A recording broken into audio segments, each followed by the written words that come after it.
stand over there, you know.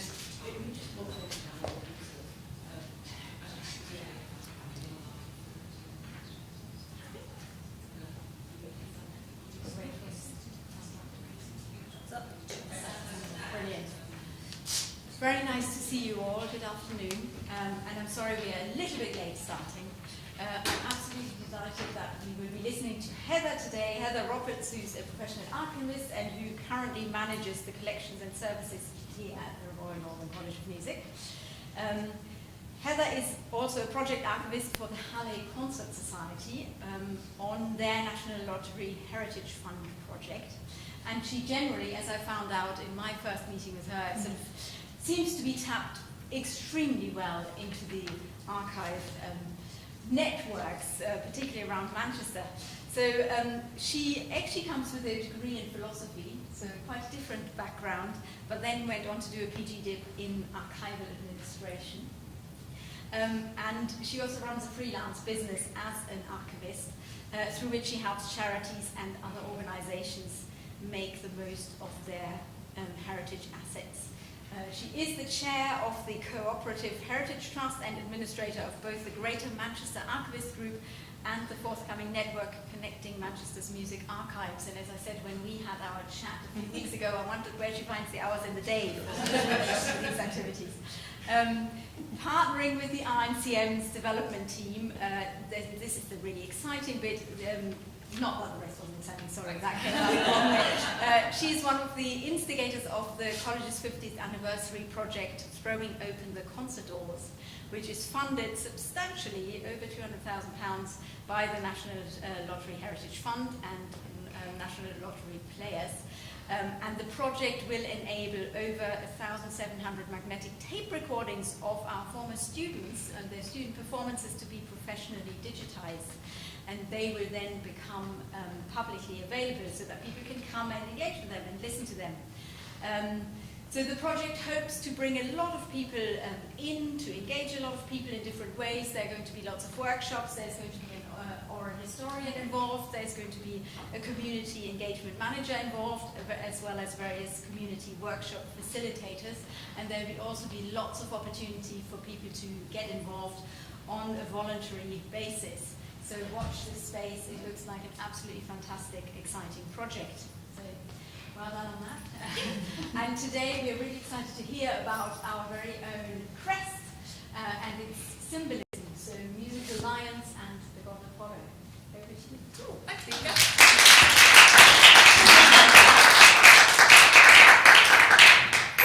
Hi team, thanks for coming. So just to, as well as all of those fabulous accolades, I'm not a historian, I'm not a researcher, I just like pretty pictures, and this is a very pretty picture. So anything more academic than I can basically look up in a book, don't ask me those questions because you will not get a particularly well thought out answer.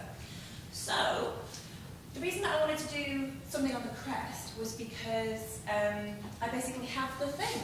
So this is our Royal Armorial coat of arms, and it's very cool, it's very pretty, it's very shiny. And when I started reading it, because I transcribed it so people could, because you can't tell right now, but the writing is very beautiful, but the sentences are incredibly long. So it was not particularly accessible to people who might not be able to read very well, or people who might not be able to kind of sit there and peer at it through glass. So I transcribed it. In transcribing it, I was going, ooh, I didn't know that. Oh, that's quite good. And I thought, oh, this is quite nice, this. So when the research department offered me a space here, I was like, I want to do the crest. I want to do our lion and our Apollo. So that's what we're doing. So, musical lines and the god Apollo. This is the RNCM in symbols, and this is just to kind of highlight the idea that yes, it is a royal crest and it's all very shiny and stuff like that, but every single inch of this has been really thought out to represent the college, its predecessors, its funders, and it really is a symbol of us. It's not necessarily a part of branding or anything like that, but this represents us really well. So I just wanted to explore it so that other people can enjoy it as well. So, what's past is prologue.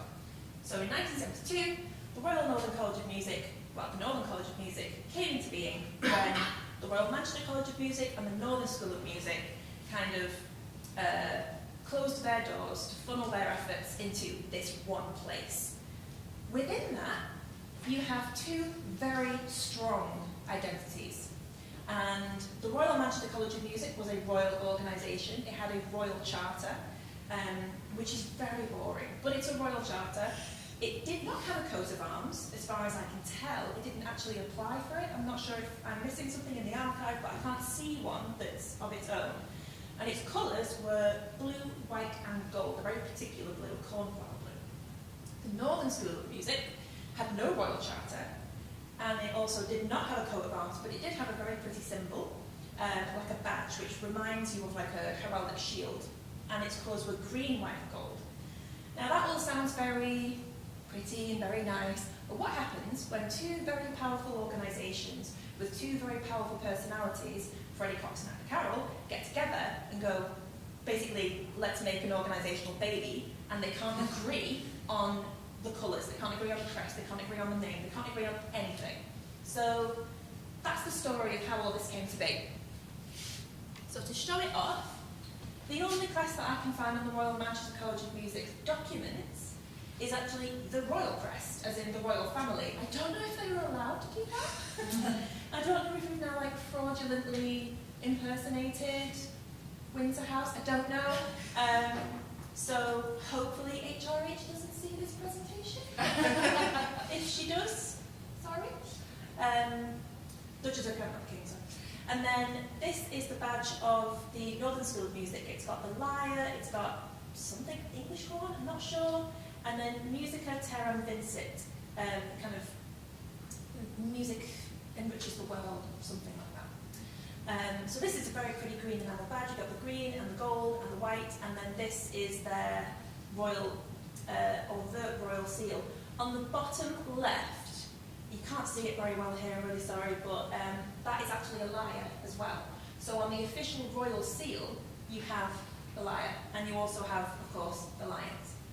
So, that's what that is. Combining the two, the Royal Northern College of Music does not have a royal charter. We are not a chartered institution. It does have a coat of arms, which was designed by Harold Ellis Tomlinson, who was a Cheshire lad. Nice boy. And our colours are, finally, they agreed on purple, white and gold. So our official colours are purple, white and gold. The reason that we don't have a royal charter is because we're a publicly funded institution. You cannot have a royal kind of, I don't know, magic wand thing that whatever it is the royal charter does. If you are funded by a local authority, you've got the separation. So you can't, we legally cannot have a royal charter. That did not stop them asking constantly in the archive, and to the point where they actually contacted the Privy Council, which is the organisation that kind of you apply to, and you have to have a petition, and you have to have this, that and the other. And they basically just went, stop telling us, stop emailing us, stop, blah, blah, not emailing, stop sending posts to us, you're basically spamming us, you're not going to get one. And though in the last minutes of that, sorry I'm getting really off topic here, but it's really funny, in the last minutes of that, they just said, we'll pick that up at a later time. So maybe after 50 years, I don't know, maybe now's half time. So the college colours are purple, white and gold. Purple, white and gold, or purple, grey and yellow, is actually the colours of University of Manchester. Purple is a very Mancunian colour. So you've got the suffragette purple, and the suffragette movement was kind of started just up the road, in Nelson Street. So they have suffragette purple. You've got the University of Manchester, Victoria Hall, and all that kind of stuff. Their colour was purple. It's a very Mancunian colour. Ida Carroll suggested, so she was the principal of the Northern School of Music, she suggested purple when she was insistent that there was not going to be blue because the Royal of Manchester was blue and we both have white and gold, so why don't we have something completely different? And you can't put blue and green together because then you just get a weird green, so let's just go for purple. And they went, okay, and now we basically have the same colours as next door. But if you notice on graduation day, a lot of our students will wear a kind of cornflower blue hood with the gold trim. That doesn't mean that our colours are cornflower blue. There's a whole thing about it. It's the colours that the president wears, and the kind of official colours are purple, white and gold. Those colours don't actually appear too much on the crest, apart from the gold. So, the chronology is, in the 1950s, there was some chats about a new college, kind of combining the efforts, and they started terribly. It was a terrible idea in the 1950s, but it was post-war spending. The local councils looked at their budgets and went, wait, we're funding 2 music colleges, literally down the road from each other. That seems stupid. And then, of course, you got Ida Carroll and Freddie Cox in the room, and they realised why. They're kept on the opposite ends of Oxford Road. So nothing happened. And then in the 1960s, the local authorities went, no, like, seriously, this is not okay. We need to figure something out. So then there were lots and lots and lots of talks all about not just who was going to fund it and how it was going to be organised and the space and literally like the numbers of pianos, so much paperwork about pianos and all that kind of stuff, but about the colours, the title and possible charters. There was a lot of conversation about that because identity was a huge thing to both of them, and when they're creating a new organisation, they wanted to make sure that the identity that they had was either properly represented or just not misproportioned. So that one identity didn't kind of overtake the other. There's a lot of that. So they finally agreed on purple, white and gold for the colours. The royal name was agreed and requested, and the charter sword didn't work out. On the 3rd of October 1972, the armorial bearings was designed and it was approved. Dr. Ellis Tomlinson designed it, cost 30 quid, not bad, not bad. Registering it cost 400 quid. To the College of Arms, which is kind of the very fancy organisation that manages all this. And then on the 16th of July 1973, the Queen grants the use of the title royal, which we inherited from the Royal Manchester. But again, we asked about charters and it's not okay. There's a really cool letter in the archive from Ida Carroll, and she's contacting I want to say like someone in the press, like a journalist or something, really annoyed, really annoyed that they said that the royal name of the RNCM was inherited or kept in perpetuity because the Royal Manchester College of Music had it. She goes, no, that's not true. It's a totally different organisation. It's a totally different royal thing. Unfortunately for Ida, right here, it does say that it is kept in perpetuity of the royal title according to the Royal Manchester. So, yes, if we ever have a seance and Ida turns up, just don't tell her, because she will really mess up your living room if she hasn't heard that. But it's not technically our royal title, it's the Royal Manchesters that we've inherited. Okay, let's have a look. And then it is for folks at home, that's what it looks like. To get one, you basically just ask very nicely and hand over a small fortune. Like £400 in 1973 was not cheap. And the College of Arms says it's granted by letters patent issued by the most senior heralds, the King of Arts, very fancy. And there's all kind of like authorised by the Crown, blah, blah, blah. For an organisation, all we have to be is well established. There's no boundaries given to that, it's just be well established. Of sound financial standing, well, if anyone's asking for a charter or a royal crest this year, good luck, maybe wait a bit, and be a leading or respected body in its field, thank you very much. Again, we were brand new and we were asking for a royal charter, but the reputations of our previous organisations said, a royal charter. The reputation of our previous organisations kind of pushed that forward. So we were able to get one pretty much off the bat. And here he is! He looks so happy. He's such a happy lion. The one in the actual charter looks really angry. So I'm glad that they changed it a little bit for publishing it. So this is what we've got. Just at a glance, it looks very much like any kind of royal charter. You've got your shield, you've got your helm, you've got your lion, you've got frilly bits, which is not a technical term, sorry. And you've got some random Latin at the bottom. there was a huge debate about whether or not we should have our motto in English or in Latin.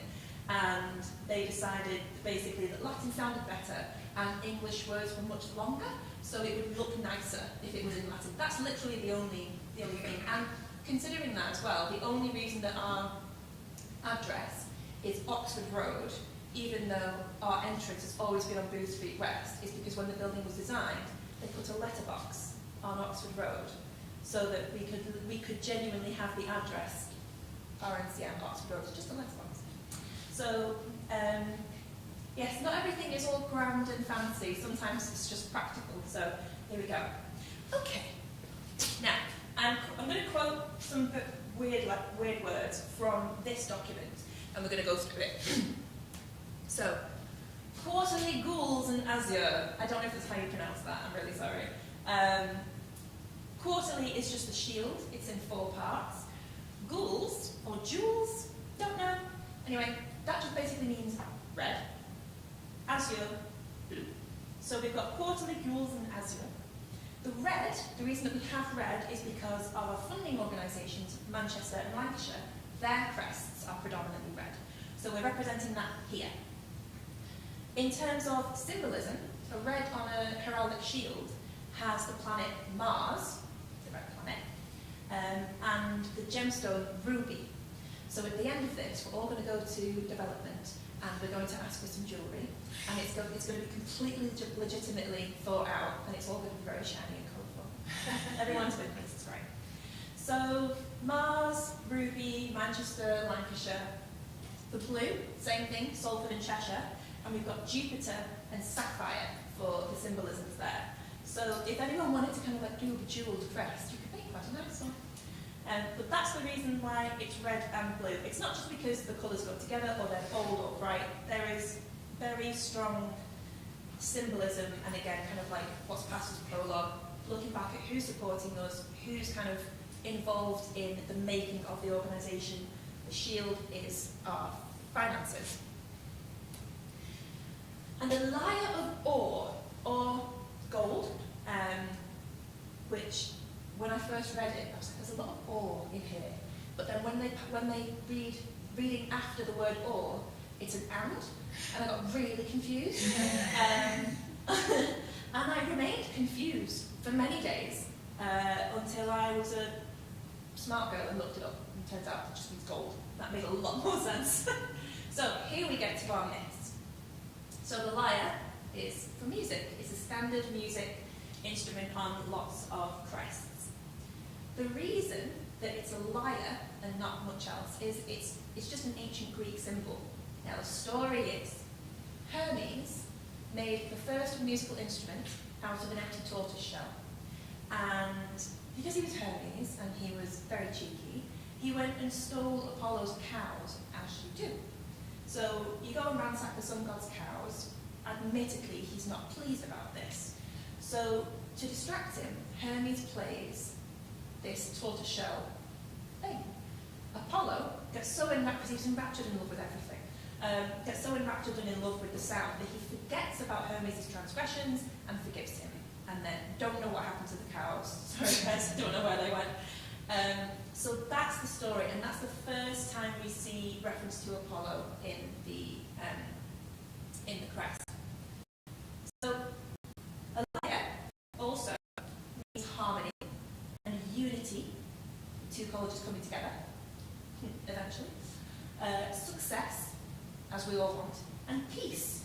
I don't know what kind of peace they were looking for, because as soon as basically the college launched, it was incredibly busy organisation with a lot of kind of tricky bits to figure out. Again, talking about pianos, they ordered a load of pianos without technically being able to afford them. So then they found out that, like, oh God, we can't actually finance this. And John Mandewell apparently turned to Brian Fox and said, do not cancel that order, we need those, we'll figure it out. And then we got pianos. I don't know what happened in between. I don't know if I'm supposed to go, so I'm just going to not talk about that one. And again, gold is the sun, Apollo, god of the sun. And topaz is the gem, if we're making notes about jewellery. Mullet irradiated Argent.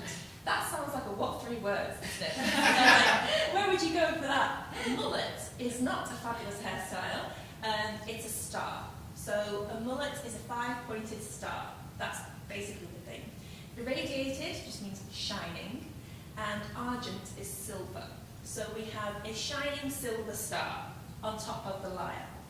And the reason that we have a star is it's a North Star, Royal Northern College of Music. So we have our musical people, we have our North Star.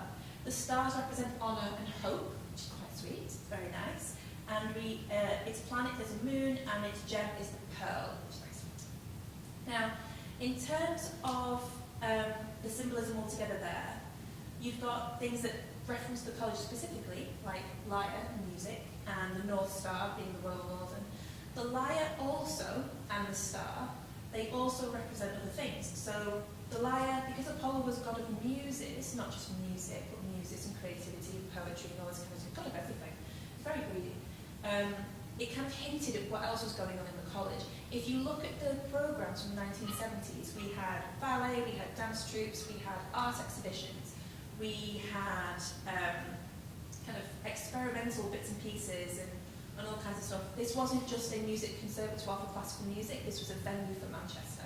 And it still is to this day. Right from the off, we were doing all kinds of really cool things. So that again kind of hints that, look, it's not just music, it's muses in general. It's pretty cool. And then the North Star is not just, oh, we're the Northern College of Music, it's the directional star. It's the star that you look to when you're lost.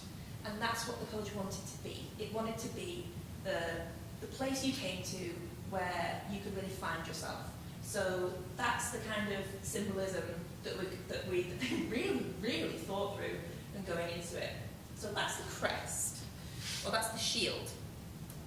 Now, a wreath, or it's just a gold wreath. So it's like there's a wreath and a helm. Like, pick one. Oh, it's a gold wreath. Laurel, which is evergreen, stands for triumph. And if anyone knows their classics, Apollo didn't take no for an answer on a lot of things, including when Daphne said no thank you.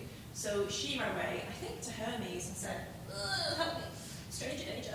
And she got turned into a laurel tree, and it was evergreen. And then that then became Apollo's, he wore laurel wreaths and all this kind of stuff. So again, he pops up there. The helm is the helmet, basically. Now, it turns out there are different kinds of helmets, and the different kinds of helmets in heraldry determine like your class and who you are. We are the lowest class. We are esquire. And so basically the pointed helm, fully clothed, that's the esquire class, so we are the gentleman class. And it represents security and protection, particularly when it comes to corporations, financial security and protection. So again, for an organisation that is brand new, funded in various ways, that was quite symbolic for us. We really, really stuck to that.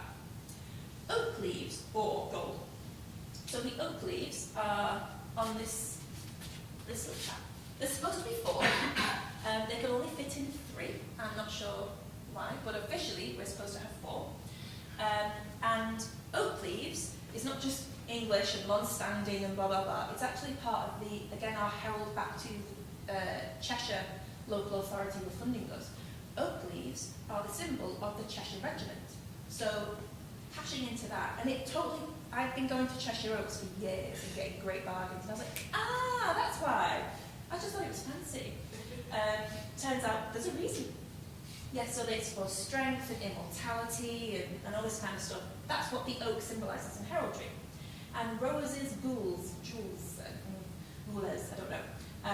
So red roses for the House of Lancaster. So again, we're mapping back to our funders and our kind of our past and our supporters for that.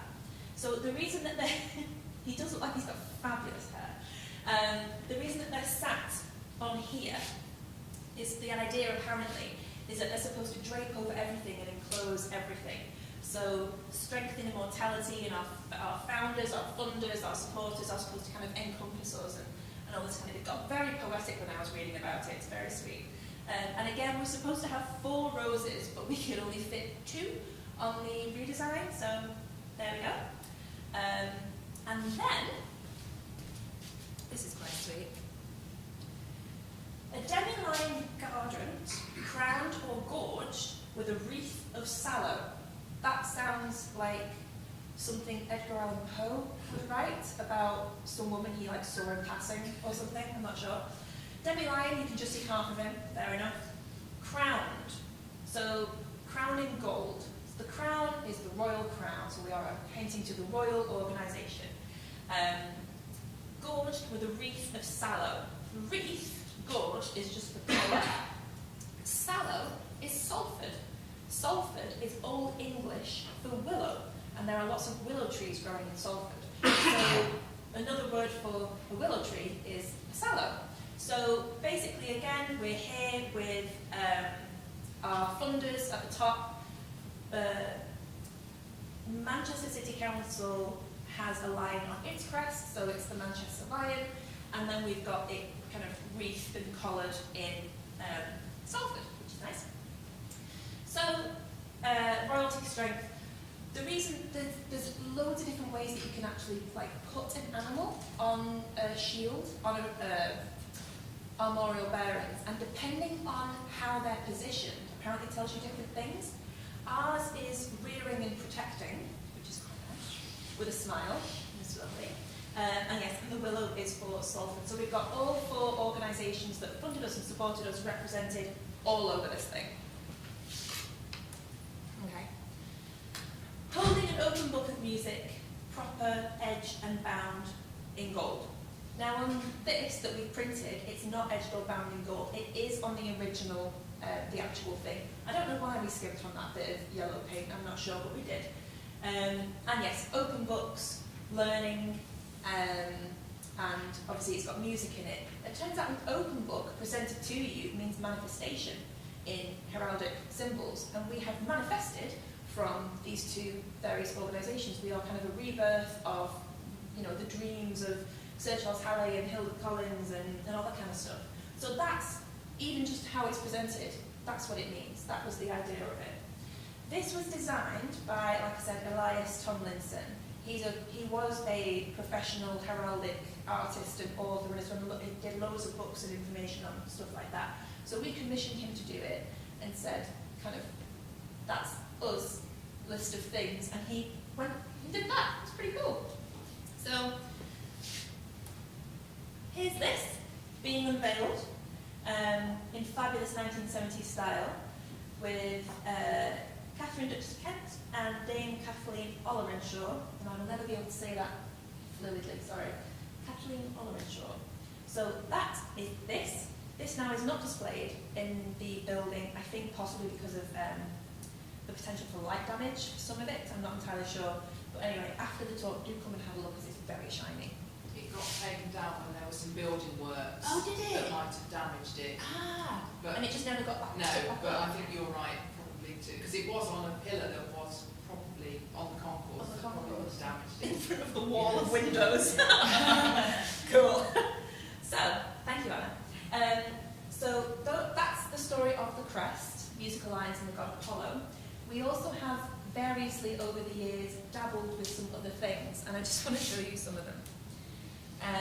So we got very excited about a scarf, and we even had samples sent from a drapier, whatever the phrase was, to do is we chose the one on the far right, which is mauve, purple, gold, and white, so those are our colours. I don't actually have any examples of a complete scarf, so if anyone does know of anyone with a scarf, I'd love to see one. And then we have a flag. If anyone's familiar with the Eddie Izzard skit, Yes. you have a flag. That's the only thing I can think of when this comes up. But we have a flag, and we have to have it designed in a specific way because you're allowed a flag or a standard that can represent our armorial bearings to the point where you had to kind of register it with the coat of arms, going, oh yes, we've got a flag, oh yes, we've got a badge, and all this kind of stuff. And then we decided that we needed a flagpole somewhere, and we needed a flagpole here so we could fly a flag. And the royal flag and all that kind of stuff. And then we wanted one at Hartley Hall, which is our original student residences. And they were going to go for so they had a flag made, put it up at Hartley Hall. After about 10 years, fair enough, it got a bit tatty, they took it down. I don't know what happened. I don't know if they put another one up or if they just didn't bother, but somewhere, someone's got a flag, and that's us. We also had a tie. Apparently, there was such a murmur there. You've already gone, please, please, please change the colour and the design. I have one of the current design, but cannot bring myself to wear it. The first secretary, born not good, which was admirable, but no courtier. I will not tell you who that is from, but that is a quote from the letters, and there's at least 2 more like it. So the tie is awful. I am not okay with wearing it. So we had a little bit of a play with various things, and we've had the crest on all kinds of documents and all that kind of stuff. In about 2005, maybe 2005, we decided we wanted to redesign how it was displayed in print. I don't know if we're actually allowed to do that, because that is Crown granted. I don't know if you're allowed to amend it, but we had a go. And we decided that we were going to take out the star, and we were going to take out the fancy wreath and all this kind of stuff. The lion wasn't going to be facing us anymore, and the book was going to be closed, and it was all a bit of drama.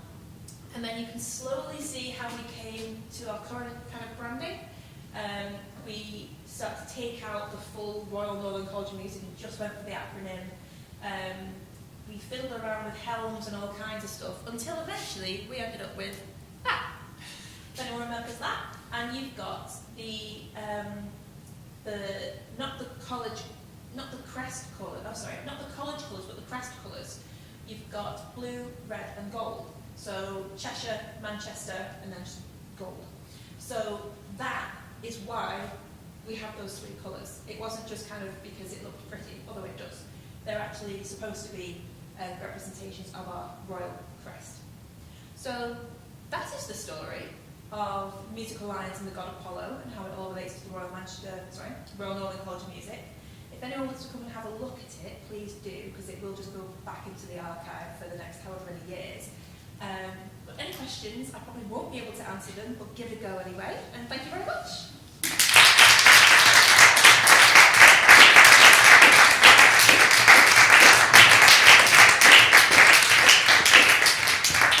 Thank you very much. Yes, we are all going to look forward to actually looking at that in more detail. That was really fascinating. Are there questions for Michelle? Yeah, it's absolutely fascinating. I had absolutely no idea about a lot of that and what all charter is and all that, so thank you. I've learned a lot and it's really interesting. I just wondered what the other 3 little pictures are at the top of it. Right, so these chaps represent the 3, I don't know what the proper phrase is, like high barons or something, that actually work for the College of Arms. They're the ones that have to agree and sign off the official document. So this is the official document written on vellum, which is probably goat skin or lamb skin, and they have to put their royal seals on it so that we can have our royal seal. And at the bottom, they're the royal impressions. Within those, they look like Christmas gold coins. In there, there's the actual wax impression of their own, of these seals. So this is like a really fancy signature, basically. So that's what they are. I think there's one from the military. That'll be nautical, I'm pretty sure. And then I'm not sure what that one is, but it's very pretty. But yes. Thank you. Right. Thank you.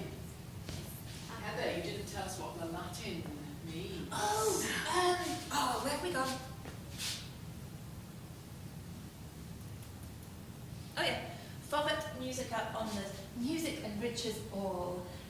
In English, it would be music benefits mankind, and they didn't like that. Or music benefits mankind, or music enriches mankind, and they decided that that was too fiddly, so we just went back to Latin. But there was a whole debate about it. But yes, it's not wrong. Music does enrich mankind. It's nice. And that's why Michael Kennedy chose that title for his book to celebrate the 21st anniversary of the RNCM. That's It's right. called Music Enriches All. Yeah, it's an interesting book, that one. I couldn't find much information about the crest in it, but it was it's a nice one, that one. You know, I'll talk to you later about that. Sorry. Well, I have to say that having been involved with the college for more than 40 years, that's the first time I have had an explanation of or known what the colours of what the crest meant. Oh right, wow. Yeah. Oh cool. The old Congregation of Awards programmes used to have a white, when they printed them with a purple cover, Yes. they used to have a black and white, well, no, just a black version of, or a white version of the crest on the front of them. Yeah. Yeah, it's weird. I had to search through the programs to find a coloured one that I can scan, Yeah. because a lot of it was just black and white, mainly because that's, I imagine keeping printing things in gold probably got quite expensive. But yeah, it was mainly black and white, which makes a great colouring in mindfulness exercise, by the way. If anybody wants to have a go, I can send you the image. Get some glitter glue, you'll have a great time. Can we do the next wellbeing week? Absolutely. And I was thinking we should have them generally sort of on the tables outside for all the visitors who are going to come for all the 50th anniversary. That's true. Yeah, I think that would be a really lovely thing. I think everyone would then take this image away with them. That's good. Any other questions? Oh, yeah. Heather, thank you very much. That was fascinating and really engaging. I'm not sure if I heard you explain the motivation for the redesign. If you did, could you repeat it for me? Because I'm not sure. Yeah, I don't know. I think we just decided that we were going to go for new branding because from 1973 all the way through to the early noughties, we had the same cursive, Royal Northern College Music, very, very pretty.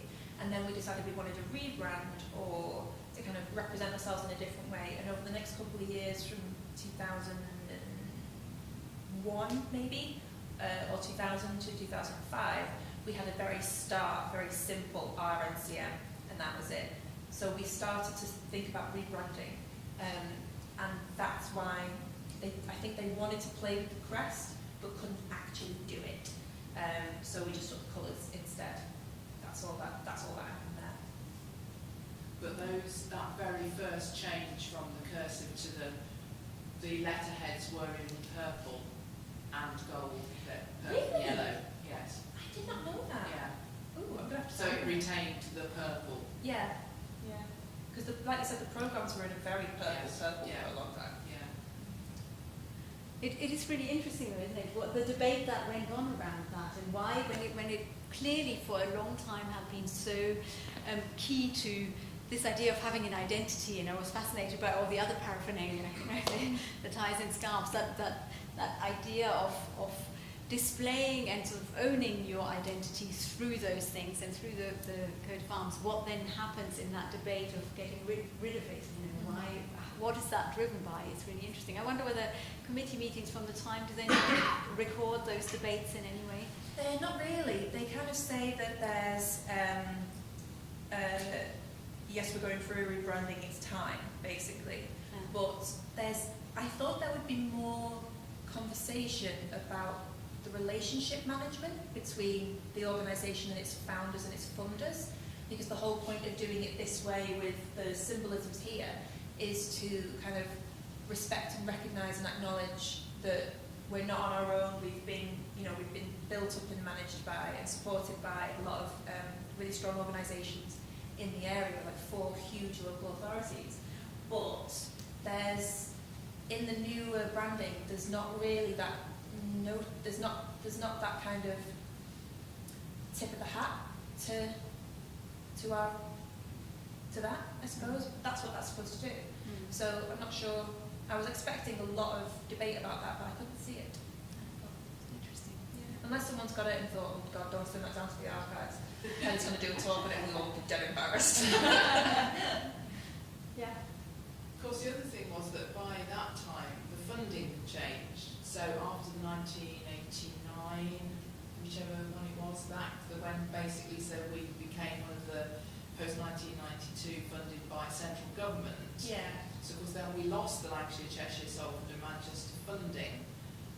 But I'm not sure that most people, only those who've been around at the beginning, or those of us who were in at the time, knew that was the history. Yeah. So I guess that post-1992, it didn't have that significance in terms of all of that. But I think you're right, they probably didn't have the right to change it, because I think once it's granted, Yeah. you'd have to get permission to alter it. Rebrand it, yeah. Like, that's your lot. Be grateful. Yeah, it was weird because we still have to work really closely with City Council and all that kind of stuff to basically be a venue and things like that. So I was a bit confused, but not funded directly by them. Yeah. Whereas that's where the money had come from before. just go where the money is. Bye, Salford. Sorry. David, did you have a question? Yeah, I did. It was just to remind me which organisation had the Music of Terra mentioned. Northern School of Music. Yeah, that was founded as the Mathé School of Music in 1920 back at Elder Collins, and in 1943, I want to say, it incorporated, because it was kind of privately run at that point, but then incorporated into a publicly funded organisation similar to the Royal Manchester, and it got more grants from local authorities to run, and it kind of rebranded and all that kind of stuff. We don't have much material pre-1943 for the Northern School of Music because Hilda Collins didn't keep it, or it wasn't passed down to either. It's when it becomes a publicly funded organisation that, surprise, surprise, we get a lot of paperwork for it. But I don't know who decided that, who designed all that crest and stuff. That was before. So there was no correspondence about, the first motto and the final motto, if there's any link. Not that I'm aware of. It just kind of comes up as minuted. This is our motto. They don't really go into detail about the conversations, which is a very typical thing. The minutes, I find, because they are designed to be read by third parties, particularly when you're looking to create, say, for example, another organisation and or something that's going to be publicly funded. Your documents get interrogated really heavily.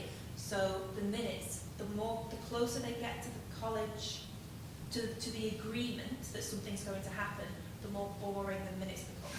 But the more catty Ida Carroll's letters become, and her annotations of her minutes going, well, that's not going to happen, and I'm not going to allow that, and all that kind of. She was spicy. She was great.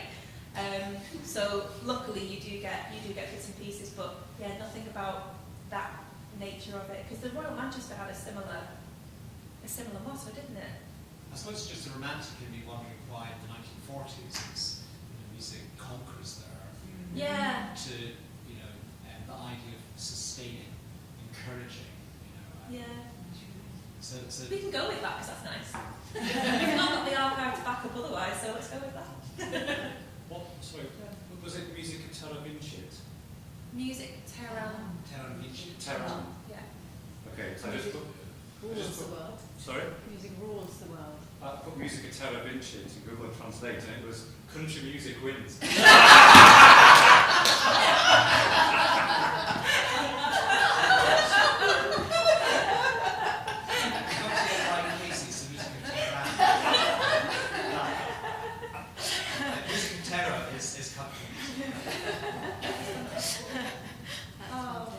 But it's fascinating, isn't it, that the thing sort of encapsulates the tensions that were there, right, and the different identities. What I found fascinating was your reference to the cultural program in the building in the 70s as well. So to what degree did that map onto the four involved parties? Was there a very conscious effort to actually show that, or were they the funders and then we're putting the royal seal on and we're doing something completely different? No, it was part of the planning for the whole organisation. So one of the things that particularly I think John Mandwell put into the mix was, if the local authorities are going to fund us to train musicians and music writers, music performers, music professionals, it can't just be for them. It has to be for the people who are in that locality. So we're not just going to be a music conservatoire, we're going to be a performing venue, we're going to be a gallery, we're going to be an arts organisation for everyone that has contributed, whether they know it or not. We're going to be for them as well. And the first decade, it was non-stop. Like, I genuinely don't know how they did it. because not only were they were hiring kind of younger people and newer people, but a lot of the people who kind of started working at the Royal Northern had already done 20, 30, 40 years at one of the other colleges. So there was so much energy, and there was so much, it seems to be there was so much belief put into this that they did all work together and it did all work out, and they got it done. And then with Mandwell at the helm, there was this push of, because he wasn't connected to either of the colleges, either of the previous colleges, and that was on purpose. They purposely recruited an external neutral principal, because Freddie Cox basically said, I'm out, and Ida went, no thank you. And they said, well, we'll get someone new then. So it's not that bias, but he came in and he said, right, okay, you want me to be a principal of this? Fine, I'm going to do this, this, this, this, and this. And it just happened. But I don't know if Brian Cox has ever slapped since then. I don't know how people do it, but yeah, they did. Any other questions or comments? Anything from anyone online, Larry? No, but Busak just said how interesting it is. I don't know if that's anyone who's known to you. Sorry? Busak. Yeah, Busak. Thank you. It's It's not just said his how interesting it is. Hi, Hope. Yeah, Roberts was chomping at the bit to get started because we started a bit late, so it's been really interesting. Sorry, Dad. So, I've just found the RNCM crest on, there was a crest. It wants me to do all sorts of things with cookies. Go away, go away. Here we go. So, there was a student, I don't know where this has come from, I don't know if this is ours or, but it's a student's college badge, and the motto is Fiat Harmonia. Oh yes, so that wasn't a royal crest. No, that was the That was just the badge. Badge. So again, but that weirdly, even though that was their design, was never printed on anything. It was just these bits and pieces. And again, the badge, the Fiat Harmonia badge, is very similar to the Northern School of Music, because it has the lyre in it, and it's just. Yes, it's a It's line very with simple. RNCM, a little crown on top and Fiat Harmonia across the bottom. It's very cute. Michelle? Could I ask one more? It's absolutely fascinating and all very new to me. So do the other Royal Conservatoires have a crest, and is ours better? Yeah, obviously. Yes. So to be given the title royal, I believe you do have to have some sort of acknowledgement from the Crown. So all the royal colleges will have a crest. Whether or not they have a royal charter, I don't know, but they will all have a crest. Which All would have happening. similar elements with it. It would be. Yeah, I would be very surprised if they didn't have a lyre, if they didn't have a lion. But I wouldn't also be surprised if the Scottish one had a unicorn instead. But yeah, I imagine, but again, I could be wrong, because the other conservatoires were founded, or most of them were founded a lot earlier than us, and there wasn't they weren't funded by public organisations as much as we would have been at the time, that there's less kind of reference to local authority and that kind of stuff, but they will be designed with reference to their founders and their purpose. That's kind of what the crests are supposed to do. But I couldn't tell you what they look like, because ours is better anyway. So what kind of literature do these words that describe all the things come from? Where does this all come from? So the heraldic, basically there's like a heraldic glossary that the coat of arms has, and they've been doing this for, since medieval times. The real reason that you have a shield is because the only reason that people would have a coat of arms is so you can see in battle who not to fire an arrow at. It was just a kind of identity mark, a uniform that people would have, and then you could go through that. But that's where it comes from. It's medieval battlements, really. So, and because at that time the written language was Latin, it would all be Latin, hence or and all the other kind of things that I can't pronounce. So that's just kind of kept up that tradition. If the Crown knows how to do anything, it's keep the tradition alive. Well, there was one line that just made me chuckle at how northern it reads in 2023, where I think it was the open book with proper edge. Oh yeah, yeah. So I laughed at that because I was thinking, is there like an improper one? Open book and it's proper edge. Proper. Well, yeah, I love that. But there's again, like the proper in heraldic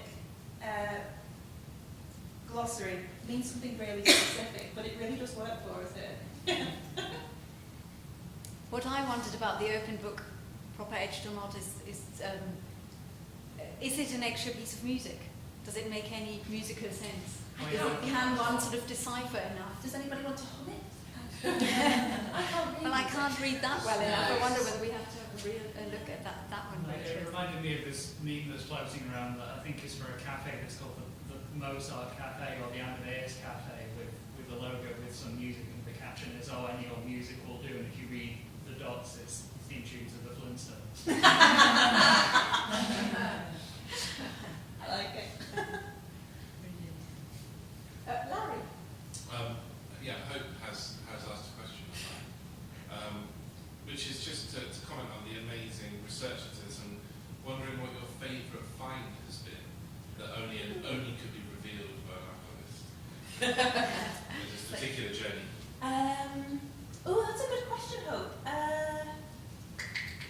Actually, figuring out what sallow meant. I know that's really boring, but coming up, because when I was looking at it, I was like, oh, that's like the Blues Cheshire, and you have the Lions Manchester, and the Blues Salford, and blah blah blah blah blah.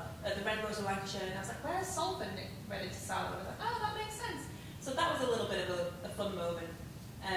But as with all things, going on a tangent, and when you're researching something and Hope's exactly the same, we'll start on one thing and you'll end up somewhere completely different, having a gay old time on Wikipedia or whatever it is, because people are weird and history's weird because it's people, and it's just infinitely fascinating.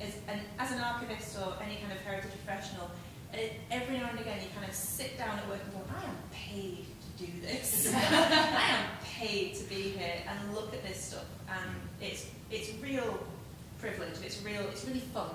So yeah, having the excuse and the time, I think, to go through that, and yeah, having a good time with my imagination and a very happy lion. Very sweet. Yeah, thank you, Hope. Larry, did you have your own question as well? Or another No, one? I've got a question from Chloe McLaughlin, who says, thank you for sharing your knowledge with all these very intelligent people and random folks online that you definitely don't know. I guess that you do know quite a lot. Hi, Whitey. What's your favourite part of the press and the meaning behind it?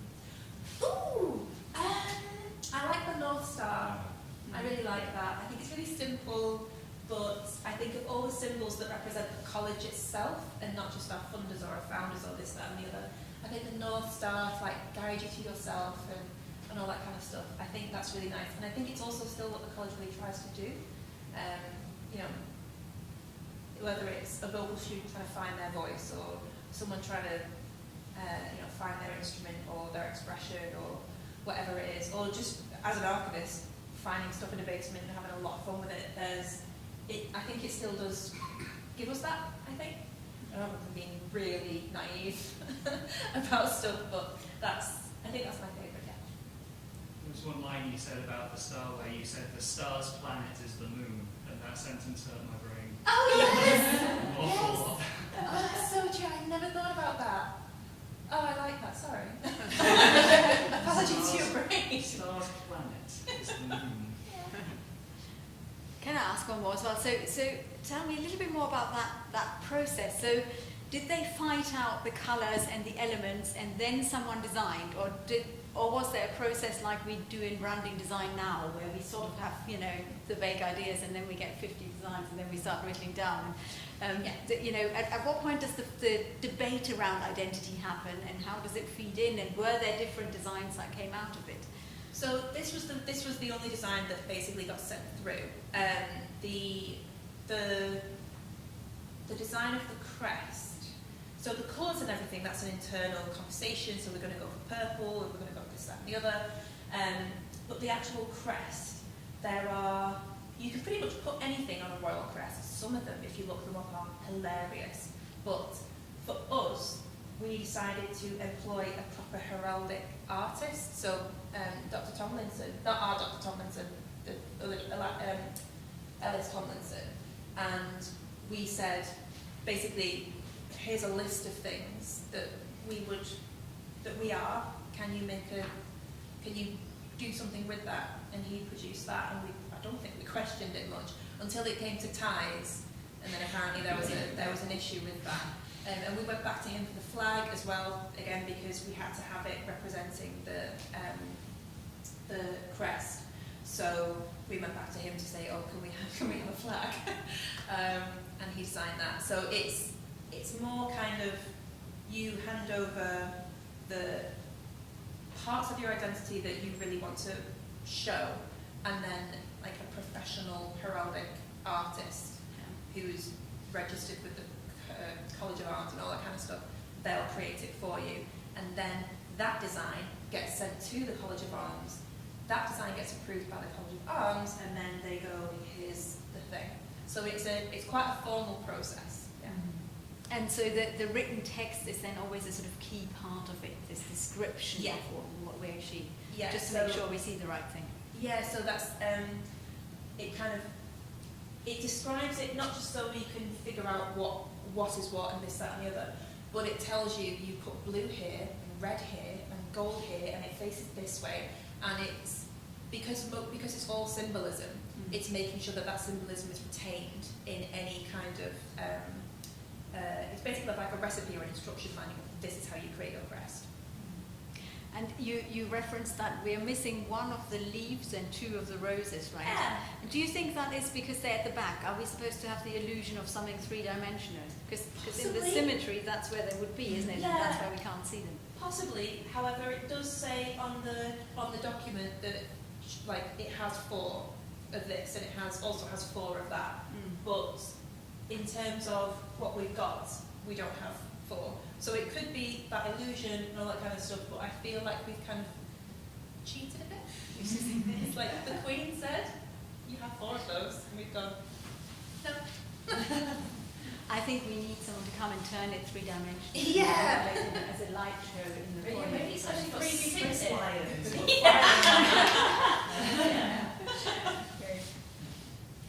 Anything else? Otherwise, I think we might go to the bar. I feel that the lion's face just reminds me a little bit of, that cat in the meat.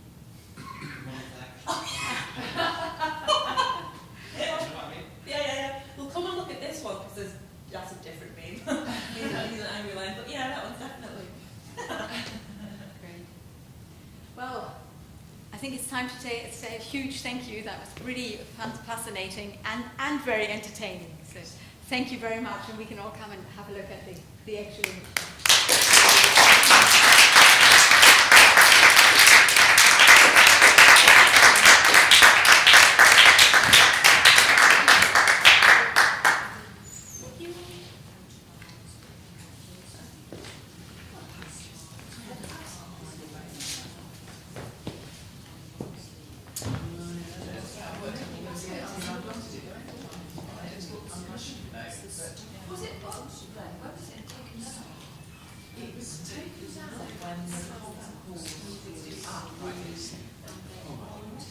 No, I think it's just.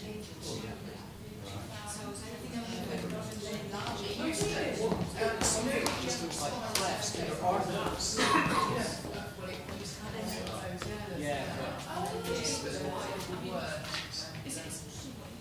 but it was certainly so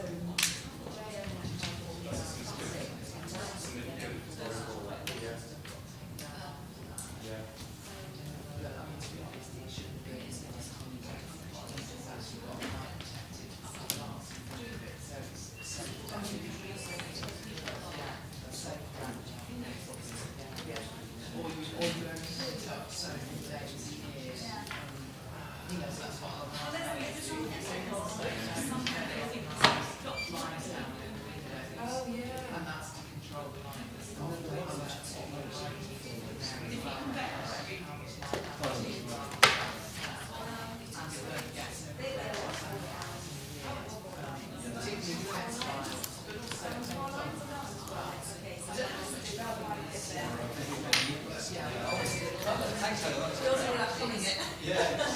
Well, no, yeah, we're looking at 4 lines. So